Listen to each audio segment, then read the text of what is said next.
Twilight? An Ode to Twilight. Ode to Twilight. And, what was the inspiration for that? Well, this is one of the most recent pieces that I've written, and it's actually dedicated to all those who are out and party and go to clubs and come home in the early morning. And it's just the magic that seems to be around between 4 and 5 o'clock in the morning, when there's people sleeping, there's people coming home, and that's just when everything's beginning to wake up. It's just a magical time. It's like a transition period. Yeah, transition between night and day. Yeah. And some folk just coming in. That's like right. Saturday night, other folk getting up to go to church and all that. Yeah. I guess that's kind of true. Well, it's definitely true here, but it's true as well in England. It's true all over. I guess human nature is the same wherever you go. It is basically the same. That's true. Please share with us. Okay. Blue-skied early morning birdsong, about 4 a.m. They come lumbering home from the clubs Sunday morning and flop into bed under the feather-downed quilts. Blue-skied early morning birdsong, about 4 a.m. Frost breath and mist damp, ground beneath. Nice, warm, cozy sleep, bed inviting, hypnotic. Another few hours and there may be time to jog, or just read the paper at ease, in the blue-skied, early morning birdsong, cradled between night and morning. Phantom transients of twilight hours, kiss goodbye to the fabled black sky and beckon in the day. The blue-skied, early morning birdsong, about 4 a.m. That sounds beautiful.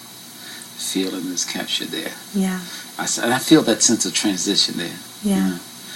It's something when you see people, how they... I mean, it's just, I don't know. Because I've done it myself. I know what it's like. Yeah. I'm just sneaking in, it's just a feeling. It's just a sort of an excitement and anticipation and magic about the whole time slot. I don't know what it is. I don't know if it's the mist that's around, or the dew on the ground, or the fact that everybody else is asleep and there's a few people awake. But there's a definite magic there. We could also call it the night owl poem. People who are night owls. That's right. Yeah. As well. Very true. It's so beautiful how you capture that. I never thought of it like that. I was like, oh wow, that's a thought. That's a really good thought. I don't know. It's just when you write, when you think of poetry and life, there's so much to be said. Yes, poets are real special kind of people. Oh, I think so. I think we have a special job to impart, whether it may be social or just pleasurable things to other people. Special sight and insight. Yes, I think so. Because it takes insight, to see things in a different light. And sometimes, I know this friend of mine, he writes so very well, but his poetry often is very humorous. Yeah. But it's true. There's a lot of truth in it.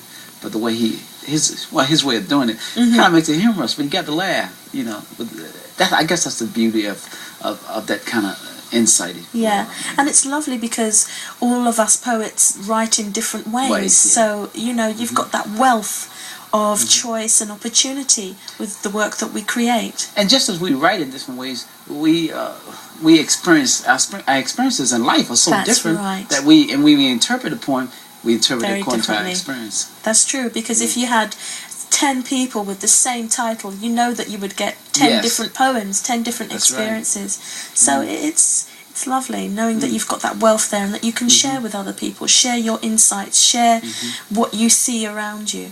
It's lovely. Right.